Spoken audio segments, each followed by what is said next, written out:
Donc Elie Aboud, vous êtes député de Béziers, vous vous représentez cette année aux élections législatives. Quel bilan faites-vous de ce mandat? Sur le plan personnel, vous parlez.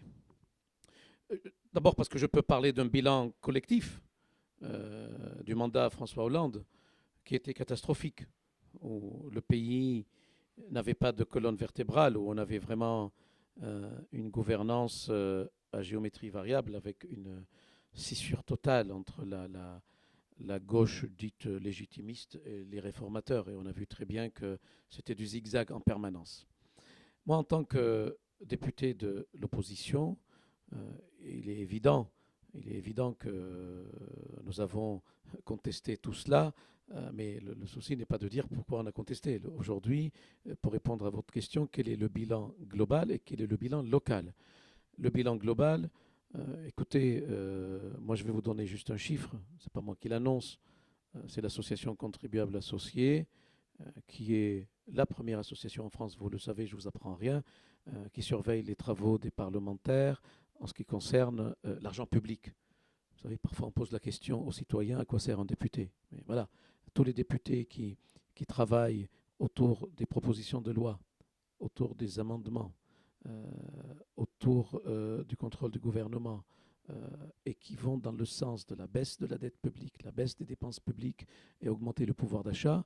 Donc cette association a fait un Argus, on appelle ça l'Argus parlementaire, et qui a classé, il a fait un classement pour tous les parlementaires.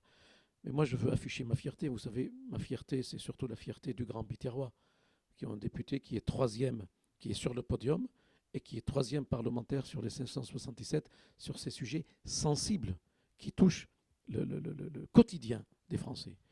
Euh, En ce qui concerne mon bilan local, je peux parler beaucoup de choses. Je ne veux pas parler du bilan de ce que j'ai fait comme proposition de loi. C'est long, on va rester des heures ensemble. Je voudrais juste citer trois exemples concrets. Là aussi, parce que moi, je veux être concret.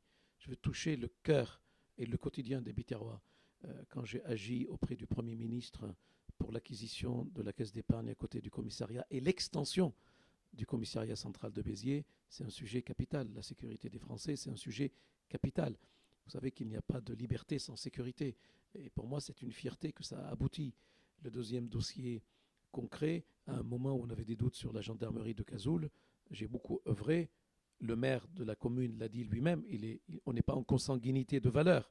Il est au Parti socialiste. Il l'a dit publiquement il y a un mois quand il l'a inauguré. Merci, monsieur le député Elie Aboud. Donc voilà.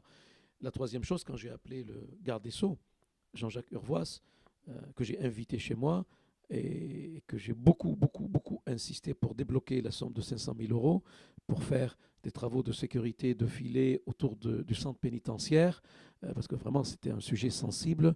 Rappelez-vous de ce que les détenus disaient sur les réseaux sociaux. Donc je vous cite trois dossiers comme ça, trois dossiers concrets qui touchent les Biterrois, et je ne parle pas bien sûr de toutes les propositions de loi, les amendements. J'ai 4900 amendements que j'ai fait pendant ce mandat. Voilà.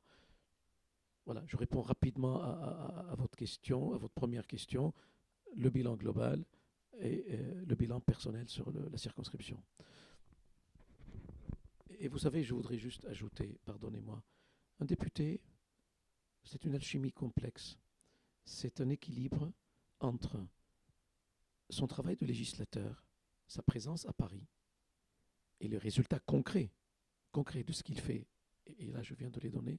Et la deuxième, c'est sa proximité avec les citoyens, sa présence aux côtés des administrés, avec tous les élus. Et je précise, tous les élus, sans idéologie, sans clivage, sans insulte. On est là au service de nos citoyens. Et je pense honnêtement que à ce niveau, euh, renseignez-vous sur ce bilan-là de cette proximité humaine, vous aurez la réponse des gens dans la rue. Alors, si vous êtes réélu pour les 5 années à venir, quels seront les principaux dossiers sur lesquels vous comptez vous pencher? Ça, c'est une excellente question. Moi, j'ai la première question, mais vraiment, je vais tout donner. Vous savez que je suis de formation médicale, je suis praticien hospitalier, et permettez-moi d'ouvrir une parenthèse à ce niveau, mais je réponds à votre question. Je suis le seul parlementaire qui, en 2007, quand j'ai pris mes fonctions de parlementaire, j'ai abandonné mon métier, ma profession de médecin. Parce qu'on parle toujours de cumul des mandats, mais on ne parle pas de cumul de fonctions. L'exemplarité, ce n'est pas un slogan, c'est une preuve. Et moi, j'ai fait un choix de tourner la page d'un projet de vie. C'était ma vie, être médecin à Montpellier, où j'ai fait toutes mes études. C'était mon projet de gosse. J'ai tout abandonné pour me consacrer pleinement, pleinement à mon mandat de député. Et vous savez, on parle beaucoup d'éthique et de politique en ce moment, ce qui est normal. C'est normal. Mais quand on parle d'éthique et politique, je voulais juste mentionner, je profite de l'antenne et de votre présence pour dire que ce ne sont pas c'est pas une musique, c'est pas des slogans, c'est des preuves. Et quand on a un métier, quand on est chef de service, chef de pôle, médecin, spécialiste, praticien hospitalier, je ne veux pas parler d'argent au micro, vous savez ce qu'on gagne. On gagne 3 fois, voire 4 fois plus qu'un mandat de député. Voilà, je ferme la parenthèse. Mon premier dossier, c'est de m'occuper de ce dossier santé avec les déserts médicaux. Je pense qu'aujourd'hui, c'est une préoccupation majeure de nos citoyens. Donc il va falloir agir sur 3 piliers. Le premier pilier, c'est comment faire pour augmenter la formation des médecins avec la conférence des doyens. Le deuxième pilier, comment faire pour développer la télésanté, c'est-à-dire vaincre un peu ce désert rural et dans la ruralité, mettre en place les moyens financiers pour développer la télésanté. On a mis beaucoup de moyens financiers dans les villes. Contrat ville, plan social, réseau des secteurs défavorisés, zones franches. On a mis beaucoup d'argent. On n'a pas regardé la ruralité. On n'a pas investi dans la ruralité. On doit investir dans la ruralité. La ruralité, c'est le patrimoine de notre pays. Et d'ailleurs, dans la ruralité, surveiller le vote des Français. Partout dans la ruralité. Ils ont envoyé un message de détresse. Ils ne sont pas au Front National. Mais ils ont envoyé un message de détresse aux élites. On est là. Nous, on fait l'histoire de ce pays. Et je pense que là, il faut mettre des moyens. Vous savez, la télésanté, on peut éviter aussi, parce que des médecins, d'accord, mais on peut éviter, on peut connecter un citoyen qui se trouve à 30 km d'une ville au nord de Béziers avec un dispositif télésanté. On peut le connecter avec un centre hospitalier, avec des médecins spécialistes, avec son médecin généraliste, avec l'association des malades ou tout ce qui tourne autour de la médecine. Et ça, c'est capital. La troisième, donc 3 piliers. 1, augmenter la formation. 2, développer la télésanté. Troisièmement, je pense qu'à un certain moment, on a essayé les démarches incitatives. Il faut aller vers les démarches coercitives, de dire aux médecins, vous avez peut-être l'obligation, ceux qui rentrent, l'obligation de faire 1 an ou 2 ans ou 3 ans dans tel ou tel secteur, parce que quand même c'est une mission publique. Le dossier santé. Deuxième dossier, sur les 5 ans à venir, c'est la loi littorale, la viticulture et le no-tourisme. Je pense que c'est le cœur de notre projet économique. On a une belle histoire de la viticulture chez nous. Et en plus, les vignerons se sont adaptés. On avait le savoir-faire, ils avaient le savoir-faire, ils n'avaient pas le faire savoir. Et on est dans une période où il y a et le savoir-faire et le faire savoir. C'est difficile, mais il faut les aider. Et il faut les aider, le législateur, à travers aussi les transpositions européennes, les travailleurs détachés. Ça suffit. Mais on ne peut pas accepter l'inacceptable. On ne peut pas accepter du vin qui vient d'un pays comme l'Espagne. J'ai rien contre l'Espagne et l'Italie. Mais enfin, on n'a pas les mêmes charges sociales, on n'a pas les mêmes conditions sociales, on n'a pas les mêmes conditions écologiques, environnementales imposées par les gouvernements, par ces gouvernements. Ce qui fait que le vin qui arrive, qui est 3 fois moins cher, parce qu'il y a 3 fois moins de contraintes sociales et écologiques, le citoyen, le consommateur, qu'est-ce qu'il fait? Mais c'est injuste. On est en train de les tuer. Et ça, c'est capital. C'est capital sur le plan administratif et législatif. Et deuxièmement, comment faire pour concilier aujourd'hui le tourisme, qui est notre richesse économique, et la viticulture. C'est par le biais de l'onotourisme. J'ai déjà fait appel à Tout France. Le dossier, je le connais par cœur et il va falloir continuer. Mais vous savez, ce genre de dossier, quand on est député, on le réussit quand? On le réussit quand on a des relations apaisées avec tous les maires, avec tous les élus, quand on n'est pas dans le clivage. Je ne dis pas plus. Je ne dis pas plus. Mais pour réussir ce dossier, il faut savoir parler au président du département, il faut savoir parler au président de l'agglo, il faut savoir parler à tous les maires.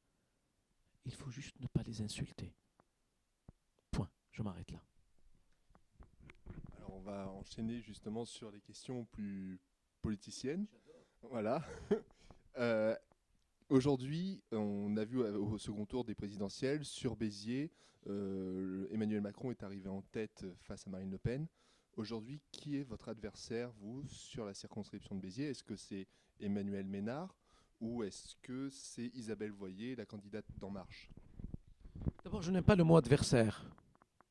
On n'est pas dans une guerre, là. Moi, je déclare la guerre à personne. Moi, je parle de moi, je parle des administrés et je parle de mon territoire. Il y a des compétiteurs. J'ai des compétiteurs. Mais franchement, répondre à votre question, c'est qui? C'est Madame M ou Madame V? C'est manquer de respect à tous les compétiteurs. Il y a des compétiteurs de tous les partis politiques. Il y a le Parti socialiste qui met un candidat ce soir ou demain. Il y a le Parti communiste qui met un candidat. Il y a France Insoumise qui met un candidat. Il y a République En Marche qui a reçu le CV d'une candidate et il la nomme. Et il y a, il paraît, l'épouse du maire de Béziers qui est candidate, qui est un peu en friction aujourd'hui avec le Front National. Voilà, ils sont là, le paysage politique est là. J'ouvre une parenthèse sur la dernière. Pas pour l'attaquer ou la traiter de tous les noms, parce que je ne suis pas comme elle, moi. Moi, je suis respectueux. Juste une chose. Moi, et je tiens à le dire avec force et respect, moi j'appartiens à une famille politique. Dans les familles politiques, il y a des hauts et des bas. Quand ma famille politique est en haut, elle me traîne en haut. Elle fait tout pour que je sois aussi élu, parce qu'on défend les mêmes valeurs. Quand ma famille politique est en bas, je ne crache pas dessus. Je ne crache pas dessus. Mais je me pose la question, qu'est-ce que je dois faire? Et comment je dois faire pour faire de la sorte d'aider ma famille politique? Parce que je ne veux pas qu'elle soit en bas. Et vous avez d'autres en face, je vous laisse deviner, qui avant l'élection sucent la moelle épinière du Front National. Ils se mettent à genoux devant le Front National. C'est les meilleurs, ce sont les meilleurs. Les meilleurs. Et on prend le soutien d'un parti qui existe, qui a aujourd'hui un socle sur le territoire. Et on est élu grâce à ce parti-là. Et quand on est élu, on s'en éloigne. Ça, à la limite, c'est pas grave. C'est pas très éthique, mais c'est pas très grave. Ça ne m'intéresse pas. Mais ce qui est plus grave, quand ce parti-là traverse une crise profonde, comme tous les autres partis, ne crions pas comme tous les autres partis, mais tout simplement, je pense qu'on n'a pas le droit de cracher dessus. Voilà. Donc, je n'ai pas des adversaires, j'ai des compétiteurs, et je respecte tous mes compétiteurs, mais je veux qu'on parle politique. Je veux qu'on parle politique. Moi, je vais poser la question au candidat socialiste. Si tu es élu, tu vas siéger où? Il va me répondre au Parti socialiste. Il ne sera pas élu. Je vais poser la question à la candidate d'En Marche. Si vous êtes élu, vous allez siéger dans quelle majorité parlementaire? Elle va me répondre dans le groupe République En Marche. C'est logique, elle ne sera pas élue. Je vais poser la question à Madame Ménard. Quand vous êtes élu, si vous êtes élu, elle ne sera pas élue, mais si vous êtes élu, vous allez siéger dans quelle majorité? Comme elle a dit, sans étiquette. Donc vous allez être dans une majorité sans étiquette? 3 parlementaires? Vous allez peser là? Il est là le problème. Parce que vous me parlez de politicienne, moi je parle politique, c'est pas politicien, c'est le bon sens. On est où? On est à l'Assemblée nationale, il y a des groupes, il y a des majorités, c'est la Constitution, c'est le socle de notre démocratie, c'est la Ve République, on est où? Mais pourquoi s'en cacher? Pourquoi s'en cacher? Si elle veut siéger au groupe du Front National, mais pourquoi dire sans étiquette? Mais qu'est-ce qui sent mauvais dans le Front National? Si ça sent mauvais, mais pourquoi vous venez les voir et vous vous mettez à genoux devant? Je veux juste la cohérence politique. Les Français veulent de la clarté politique. Sur le plan national, sur le plan national, que pensez-vous du choix d'Emmanuel Macron de nommer Édouard Philippe? Je l'ai dit à vos collègues journalistes hier et ce matin, et je vous le redis de nouveau. Je vais être très clair. Le président de la République a dit « Je suis ni de gauche ni de droite ». Très bien, je le prends au mot. Le président de la République a été... Je vais vous faire science de la logique. Je vous raconterai une blague après pour science de la logique. Je vous la raconte cette blague. Science de la logique. Moi, allez, chapitre 1. Je suis un président ni de gauche ni de droite. Très bien. Chapitre 2. J'ai été élu, et bien élu, à je ne sais pas combien. Soit. Chapitre 3. Je la fais scolaire, pardonnez-moi, mais c'est très important. Chapitre 3. J'ai fait le choix de nommer un Premier ministre de droite qui a des valeurs de droite. Très bien. Mais moi, j'ouvre mon chapitre maintenant. Monsieur le Président, si vous avez nommé un Premier ministre de droite, c'est que vous êtes convaincu, au fond de vous, que la France est à droite. C'est logique. Sinon, il n'aurait pas nommé. Si vous avez nommé un Premier ministre de droite, c'est que vous avez les convictions que les Français attendaient une alternance de droite. Ça n'a pas fonctionné pour l'histoire que vous connaissez, les problèmes personnels d'un candidat. Mais ils attendaient l'alternance de droite. Mais moi, je vais aller loin avec votre raisonnement. Je vais vous aider à être encore plus serein. Puisque vous dites que la France est à droite, puisque vous dites que les Français attendaient une alternance de droite, puisque vous faites un choix symbolique d'un Premier ministre de droite, mais moi je vais vous dire, les Français vont vous prendre au mot. Ben oui, on va voter pour une majorité parlementaire à droite. C'est logique. C'est logique. On va voter pour une majorité crédible, pour une majorité claire, puisque votre Premier ministre est à droite, puisque les Français sont à droite, mais aidez-nous à constituer cette majorité parlementaire. Et si vous faites par contre, si vous n'êtes pas dans ce raisonnement intellectuel, parce que c'est intellectuel ce que je dis, si vous êtes dans les sous-sols de la politique au niveau des gaz de schiste et que vous pensez que vous allez fracturer le bloc parlementaire à droite, regardez, aucun député sortant républicain, aucun, contrairement au PS, a demandé l'investiture en marche. Moi, le premier, on m'a appelé. J'ai dit non. À partir de là, attendons les élections législatives et faisons confiance à l'intelligence des Français. Est-ce que vous pensez qu'il faut... que pensez-vous de ceux qui pensent au sein des Républicains qu'il faut expulser les cadres républicains qui se rallient à Emmanuel Macron? Je regrette profondément le choix de certains qui ont fait de leur destin personnel, de leur nombril, l'alpha et l'oméga de la politique française. Je trouve ça minable. Moi, j'appartiens à une famille. Je disais, quand elle est en haut, elle me traîne. Quand elle est en bas, comment l'aider? On a des valeurs. On a une colonne vertébrale. On n'est pas des girouettes, comme certains. Je le regrette profondément.